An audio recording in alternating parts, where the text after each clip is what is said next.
நண்பர்களுக்கு வணக்கம். நான் இரண்டாம் கட்டிலேருந்து தங்கராஜா பேசுகிறேன். இன்றைக்கி என்ன பார்க்க போகிறோம் பாருங்கள், ட்ராகன் தாங்க.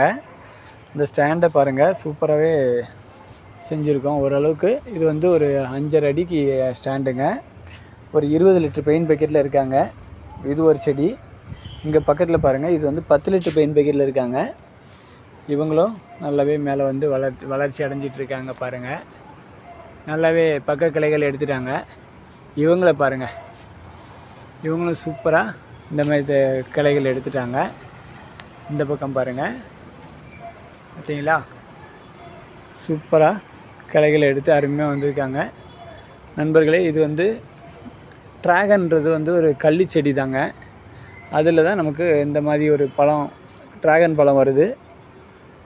மாடித்தோட்டம் வச்சுருக்கவங்க வீட்டில் நிறைய பேர் வீட்டில் வந்து ட்ராகன் வருது. ஆனால் நார்மல் பர்சன் வந்து இந்த மாதிரி செடிகளை வந்து ஏதோ எங்கேயோ இருந்து வருதுன்னு நினைப்பாங்க. ஆனால் இது அப்படி இல்லை. இந்த மாதிரி ஒரு கல்லில் ஏற்கனவே மரபணு மாற்றப்பட்டதுன்னு சொல்லுவாங்க.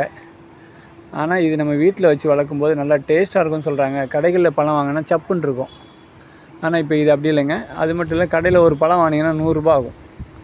இந்த மாதிரி நம்ம வளர்க்கும்போது நம்ம வீட்டில் குழந்தைங்க ஆசை தீர சாப்பிட முடியுங்க. அந்த மாதிரி பழுக்கும். சில நேரங்களில் நிறைய பழங்கள் பழுக்கும். கண்டிப்பாக நீங்களும் முயற்சி பண்ணுங்கள். அதுக்காக நீங்கள் ஸ்டாண்டு செஞ்சு வைக்கணுமான்னு பார்க்காதுங்க. நான் இது என் ஒரு ஆசையில் நான் செஞ்சிட்டேன். ஆனால் நீங்கள்லாம் அப்படி செய்யணுன்னு கட்டாயம் இல்லை. சிம்பிளாக கட்டைகளை வச்சு கட்டி கூட வச்சு வளர்க்கலாம். அந்த மாதிரி முயற்சி பண்ணுங்கள். முடிஞ்ச வரைக்கும் தற்சார்பு முறையில் இந்த மாதிரி பழங்கள், இதெல்லாம் ஒரு ரேர் வெரைட்டியான பழம்தான்.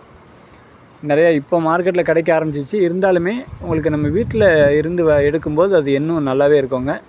கண்டிப்பாக நீங்களும் முயற்சி பண்ணுங்கள் நண்பர்களே. இந்த மாதிரியான வீடியோக்களை பார்க்க நம்மளோட சேனலை பாருங்கள், சப்ஸ்கிரைப் பண்ணுங்கள், சப்போர்ட் பண்ணுங்கள். மறக்காமல் பெல் பட்டனை தட்டி விடுங்க.